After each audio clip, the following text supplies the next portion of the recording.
Dinamani talkies நேயர்களுக்கு வணக்கம். இன்னைக்கு நம்ம எந்த படத்த பத்தி பார்க்க போறோம் அப்படின்னா, முனிஷ்காந்த், விஜயலட்சுமி நடிப்புல வெளியாகி இருக்கிற மிடில் கிளாஸ் படத்த பத்தி தாங்க பார்க்க போறோம். இப்ப என்ன 15 16 சம்பளம் வாங்குறவனா கல்யாணம் பண்ணக்கூடாதா? குழந்தை குட்டி பெத்துக்கூடாதா? படத்தோட கதைக்களத்த பத்தி பார்த்தோம் அப்படின்னா, முனிஷ்காந்தும், விஜயலட்சுமியும் ஒரு ஹஸ்பண்ட் அண்ட் ஒய்ஃபா 2 குழந்தைங்களோட ஒரு சந்தோஷமான ஃபேமிலியா வாழ்ந்துட்டு வராங்க. இவங்க ஒரு மிடில் கிளாஸ் ஃபேமிலியா இருக்கிறதுனால, இவங்களுக்கு ஃபினான்ஷியலா பல பிரச்சனைகள் இருக்கு. ஆனா, அந்த பிரச்சனைகள் எல்லாத்தையுமே தீர்க்கிற விதமா ஒரு செக் ஒண்ணு முனிஷ்காந்த் கையில கிடைக்குது. அந்த செக்க அவர் தவறுதலா தொலைக்கவும் செஞ்சுடுறாரு. அந்த செக்க முனிஷ்காந்த் கண்டுபிடிச்சாரா இல்லையா, அவங்க ஃபினான்ஷியலா பட்ட கஷ்டம் எல்லாத்துக்குமே தீர்வு கிடைச்சதா இல்லையாங்கிறது தான் இந்த படத்தோட கதைக்களமா அமைஞ்சிருக்கு. அடுத்ததா நடிகர்களை பத்தி பார்க்கும்போது நம்ம முதல்ல பேச வேண்டியது இந்த படத்தோட ஹீரோ முனிஷ்காந்தை பத்தி தான். பல படங்கள்ல காமெடினாவும் சில படங்கள்ல கேரக்டர் ரோல்ஸும் பண்ணியிருக்கிற முனிஷ்காந்த் ஹீரோவா இந்த படத்துல ரொம்ப சூப்பராகவே அசத்தியிருக்காருன்னு சொல்லலாம். இந்த படத்துல பல இடங்கள்ல அவர் நம்மளை சிரிக்க வச்சிருந்தாலும் படத்துல வர கொஞ்சம் கொஞ்சம் எமோஷனல் சீன்ஸ்ல அவர் கூட சேர்ந்து நம்மளையுமே அழுக வச்சிருக்காரு முனிஷ்காந்த். ஒரு மிடில் கிளாஸ் மேனா 2 குழந்தைகளுக்கு அப்பாவா குடும்ப பாரத்தை தாங்குற ஒரு ஆணா அவரோட கேரக்டரை ரொம்ப சூப்பராகவே எக்ஸிக்யூட் பண்ணியிருக்காரு முனிஷ்காந்த். அடுத்ததா இந்த படத்தோட முக்கிய கதாபாத்திரமா இருக்கிற விஜயலட்சுமி பத்தி பார்க்கலாம். விஜயலட்சுமி அவங்களுக்கு கொடுக்கப்பட்ட ரோலை ரொம்ப சூப்பராகவே இந்த படத்துல அவங்களோட துணையில எக்ஸிக்யூட் பண்ணியிருந்தாங்க. படத்தோட பல இடங்கள்ல சிடு சிடுன்னு எரிஞ்சு விழுற ஒரு ஒய்ஃபா இருக்கட்டும், இல்ல பாசம் காட்டுற ரொமான்டிக்கா இருக்கிற ஒரு ஒய்ஃபா இருக்கட்டும், இல்ல 2 குழந்தைங்களுக்கு அம்மாவா எமோஷனலா நடிக்கிற சீன்ஸா இருக்கட்டும், எல்லாத்துலயுமே அவங்களோட நடிப்பு மூலியமா பிச்சு உதறி இருந்தாங்க விஜயலட்சுமி. ஒட்டுமொத்தமா முனிஷ்காந்த் அண்ட் விஜயலட்சுமி ஒரு middle class husband and wife எப்படி இருப்பாங்கன்றதை எடுத்து காட்டுற விதமா அந்த கேரக்டராகவே வாழ்ந்திருந்தாங்க.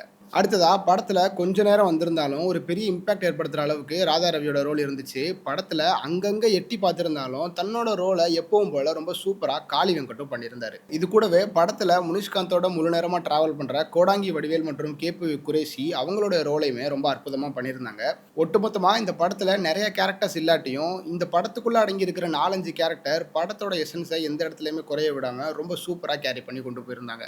இந்த படத்தோட டைரக்டர் கிஷோர் எம் ராமலிங்கம் இந்த படத்தை ரொம்ப சூப்பராகவும் ரொம்ப சிம்பிளாகவும் தான் சொல்ல வந்த மெசேஜை ரொம்ப அழகாகவும் இந்த படத்தின் மூலிமா கன்வே பண்ணியிருக்காரு. என்னதான் அவர் ஒரு டெபியூட் டைரக்டராக இருந்தாலும் படத்தில் எந்த ஒரு இடத்துலையும் லேக் இல்லாமல் படம் போர் அடிக்காமல் நல்லா இன்ட்ரெஸ்டிங்காக விறுவிறுப்பாக தான் போயிட்டுருக்கும். படத்தில் எந்த ஒரு பெரிய ஸ்டார்டம் இல்லாட்டியும் இந்த படம் எந்த ஒரு இடத்துலையும் போர் அடிக்காமலும் அதே சமயம் மிடில் கிளாஸ் மக்கள் எல்லாருமே தங்களோட லைஃப்பில் கனெக்ட் பண்ணிக்கிற விதமாக இந்த படம் அமைஞ்சிருந்துச்சு. படத்தில் ரொம்ப கம்மியான கேரக்டர்ஸ் இருந்தாலும் அந்தந்த கேரக்டர்ஸ்க்கு தேவையான முக்கியத்துவத்தையும் அந்த வெயிட்டேஜையும் கொடுத்து ரொம்ப அழகாகவே அந்த கேரக்டர்ஸை கேரி பண்ணி கொண்டு போயிருந்தார் டேரக்டர். ஒரு நார்மலான ஃபேமிலி ட்ராமாவை இல்லாமல் அதையும் தாண்டி சின்ன சின்ன நுணுக்கங்கள் மூலிமா இந்த படத்தை இன்னொரு படி மேலே கொண்டு போயிருக்காரு டேரக்டர். ஒட்டுமொத்தமாக இந்த படத்தோட கதை ஒரு டைரக்ஷன் நோக்கி நகர்ந்துட்டு இருந்தாலும் டேரக்டர் சொல்லணும்னு நினச்ச மெசேஜை அந்த காக்கா மூலிமா அதை ஒரு மெட்டாஃபரை யூஸ் பண்ணி ரொம்ப அழகாகவே கிளைமேக்ஸில் சொல்லியிருப்பாரு. இந்த படத்தோட மியூசிக் டைரக்டர் பிரணவ் முனிராஜ் படத்துக்கு தேவையான மியூசிக்கையும் பிஜிஎம்மையும் கொடுத்து இந்த படத்துக்கு ஒரு பக்கபலமாக அமைஞ்சிருக்காரு. காமெடி சீன்ஸாக இருக்கட்டும் இல்லை எமோஷனல் சீன்ஸாக இருக்கட்டும் அந்த சீன்ஸ் எல்லாத்துலேயுமே தன்னோட பிஜிஎம் மூலிமா அந்த சீனை ஒரு படி எலிவேட் பண்ணி கொடுத்துருக்காரு. படத்தில் பெருசாக பாடல்கள் இல்லாட்டியும் இந்த படத்துக்கு தேவையான மியூசிக்கை கொடுத்து படத்தோட ஃப்ளோவை எந்த இடத்துலையும் டிஸ்டர்ப் பண்ணாத அளவுக்கு அவரோட ஒர்க் பண்ணியிருக்காரு. அதே மாதிரி இந்த படத்தோட சினிமாட்டோகிராஃபர் சுதர்சன் ஸ்ரீனிவாஸ் மற்றும் எடிட்டர் சான் லோகேஷ் பார்க்குற ஆடியன்ஸ் எந்த இடத்துலையுமே டிஸ்டர்ப் ஆகக்கூடாதுன்ற அளவுக்கு தங்களோட ஒர்க்கை ரொம்ப நீட்டாக பண்ணியிருந்தாங்க. ஒட்டுமொத்தமாக இந்த படம் எல்லாரும் தங்களோட ஃபேமிலியோட போய் என்ஜாய் பண்ண வேண்டிய ஒரு படமாக அமைஞ்சிருக்கு. மிடில் கிளாஸ் அப்படின்ற பேரை கேட்டதுமே இது ஒரு ஃபேமிலி ட்ராமாவை தானே இருக்க போகுதுன்னு நினச்சி போனீங்கன்னா அதான் கிடையாது. அதையும் தாண்டி இந்த படத்தில் நிறைய விஷயங்கள் இருக்குது.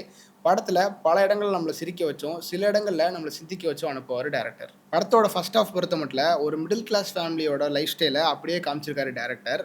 எல்லா மிடில் கிளாஸ் மக்களும் தங்களோட லைஃபோட அந்த படத்தோட ஃபர்ஸ்ட் ஹாஃபை கனெக்ட் பண்ணி பார்த்துக்கலாம். அதே மாதிரி செகண்ட் ஹாஃப் பொறுத்த மட்டும் ரொம்ப கிரிப்பிங்காக விறுவிறுப்பாக அமைஞ்சிருக்கு. ஓவராலாக பார்க்கும்போது ஒரு மனுஷன் தனக்கு பிடிச்ச மாதிரி வாழ்கிறதா இல்லை கௌரவத்துக்காக வாழ்கிறதாங்கிறத பற்றி பேசுகிற ஒரு படமாக இந்த படம் அமைஞ்சிருக்கு. அதனால் கண்டிப்பாக எல்லாருமே இந்த மிடில் கிளாஸ் படத்தை தியேட்டரில் போய் பார்த்து என்ஜாய் பண்ணுங்கள். இந்த வீடியோ உங்களுக்கு பிடிச்சிருந்தா லைக் பண்ணுங்கள், ஷேர் பண்ணுங்கள். மறக்காமல் தினமணி சேனலை சப்ஸ்கிரைப் பண்ணிக்கோங்க.